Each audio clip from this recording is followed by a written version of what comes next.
Setting your rates and negotiating with clients can be a very challenging part as a freelancer. I'm not talking only freelancing as in sitting behind a computer and doing work. It could be photography, it could be catering services, it could be event services. It is always a challenge. If you charge too high, you are putting yourself under the potential of outpricing yourself out of a good job. And if you charge too low, you are going to get far less than what you deserve. Welcome everyone, my name is Rick, and in this video I'll be giving you some tips on how to charge as a freelancer according to where you are in your journey. Are you a beginner? Are you an intermediate? Are you an expert? Each one of these, there is a way to charge, so let's get straight into it. Don't forget to like, subscribe, and let's get the ball rolling. First tip: understand your costs. Understand your overhead, like how much it will cost you in providing that service. Are you using electricity? How much electricity are you using? Are you using water? Are you using ingredients? What are you using? Factor all that. And then your time, how much you charge for your time, you can add that as well, and that is how you come up with the price. So understand your costs and you can provide a good rate that will satisfy you. I'm not saying that, hey, if it costs you $1,000 to rent a place, you are going to charge the first client who wants to use the place $1,000. It doesn't make sense. Use your sense. So that's the first tip. Second, research industry rates. As a freelancer, it's very easy to see what others are charging for their services, because you are likely to offer something that many other people offer. For example, if you write articles and you are a beginner, you can just check Fiverr, Upwork, or just type articles and see what people are charging. See those who are experts, see those who are kind of beginners, and engage yourself and set a rate according to where you are. Like, it's that simple. If you are confused as to, hey, how much should I charge? How much should I charge? How much? Just look at what others are doing. There are so many blueprints out there. And that's how I did it. That's how I started with every service of mine. I look at what others are charging.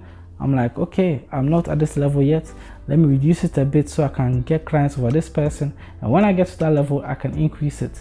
So it's very good to compare what you're doing. I saw my Nigeria and Ghana Upwork $100,000 video that people are charging $70 an hour without even getting a single job. Like, come on, man.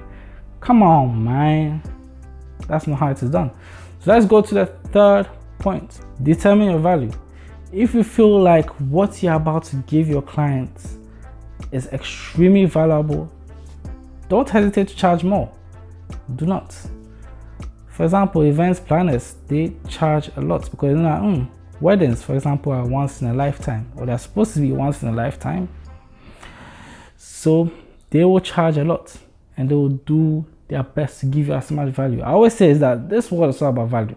If you are valuable, people respect you more. Messi, Cristiano Ronaldo are valuable because they're amazing, or they are amazing footballers. Best in the world, best of all time. LeBron, highly valued. Steph Curry, highly valued. If you can provide valuable services, you can charge high. People love you according to your value. If you don't provide any value, people will not love you that much. So if you determine and see that, hey, what I offer, Charlie, it is top quality, don't hesitate to charge top quality for it. Let's go to the fourth point. Be flexible. Do not be rigid, be flexible. Negotiate with clients, because many jobs that I've got, I had to be flexible to get them. At times I can say, hey, I'm charging $200 for this. I'm like, hey, that's too much. It's too much. What can you do? Can we reduce it? Then we negotiate and get to $150, and then we move on. But if you are too rigid and say, no matter what, I'm taking this, believe me, you will lose a lot of clients. You can only pull that card if you're an expert at what you do. Not even if you're an expert at what you do, if you have like thousands of clients under your belt and you know that there are many people waiting to use you. Like, yeah, you have many jobs queued up, then you can use that. But apart from that, be willing to negotiate, be flexible, because you may end up losing jobs if you're not flexible. My recent jobs, I had to put down my price a bit, and that's the way it is. Because I also lost a recent job by saying that, hey, I'll charge this amount, and they will later say, okay, we decided to go with somebody else. And I'm sure the price is part of it, but they were not really willing to negotiate. So at the end, that's it. But you have to be flexible. At the same time, do not go for a low ball offer. Some offers are insulting. Like earlier this year, I got some really insulting offers.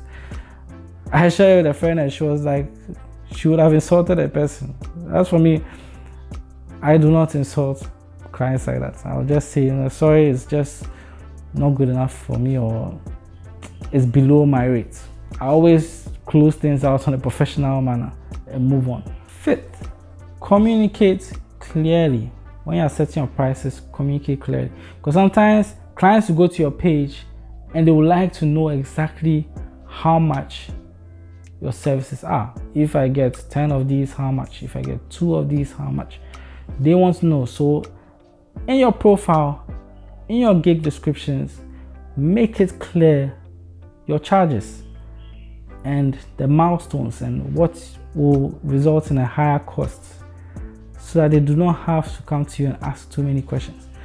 When you communicate clearly, it's easier to get your point across or get your value across.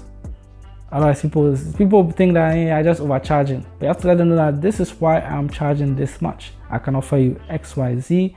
You reap the benefits of A, B, C, and that's how it goes. 6, be confident in your rates. Yeah, I've said I'll be flexible, but at the same time, be confident.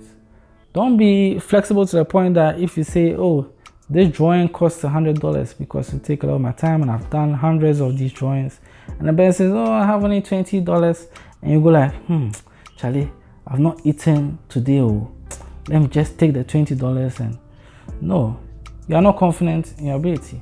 If you're confident, you can drive and prove your value that, hey, this drawing you will not get it anywhere. So either I pay 100 or I can even force for you and make it 80. That's the best I can do for you.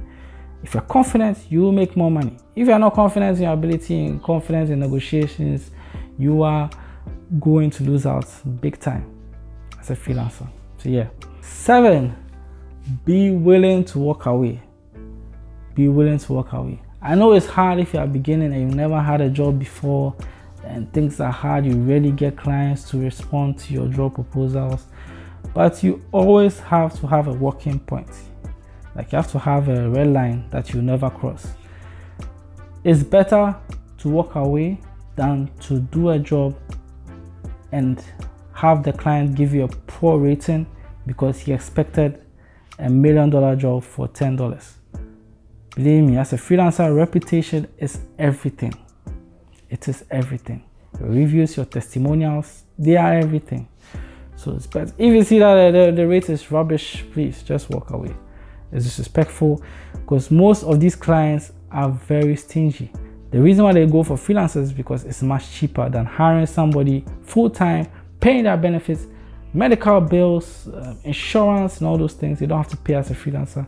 They just pay you for the job and you go.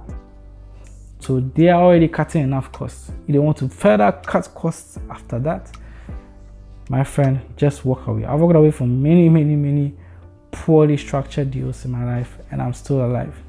So yeah, that's it. And the final point that you must take note in setting your rates is always review your rates. Please. Yesterday's price is not today's price. Fat Joe said it. Yesterday's price is not today's price. I'm not saying that if you're charging $5, charge $10 today, please, not that. But you cannot charge the same thing I did a year ago as this year, especially if you've got many clients and you've grown in experience, you become better, you've sharpened your skill sets. You can't. Always review, check what others are charging, see if they've increased their rates, increase it a bit, make it a little bit less cheaper than theirs. Like, you have to go through that mental gymnastics. if you want to get the best value for your services. You have to. Very, very important. Always review your rates. I've reviewed my rates on Fiverr. Fiverr, I'm not seeing top at all, to be honest. I rarely get gigs on Fiverr. I always outprice myself. But yeah, you have to set, in case somebody comes and asks, hey, can you do this for me? The rates are there. It's updated. When I mention, you don't have to act shocked because it's there on my profile. This is what I charge. So yeah, always review the rates, always. That's the final tip. By setting your rates and negotiating with clients in a fair and professional manner, you are setting yourself up for success. Having the right rates guarantees that you are going to get what you deserve. Thanks for watching. This is Rick once again. Comment, like, subscribe if you want videos like these. I'm grateful to each and every one of my 335. I started with 10, 15 subscribers, now I have 300 plus. I don't advertise this anywhere. So thank you very much for watching. If you made it this far, I salute. Comment your questions. I respond to each and every one of them. And thank you for watching once again. See you on the next one. Peace.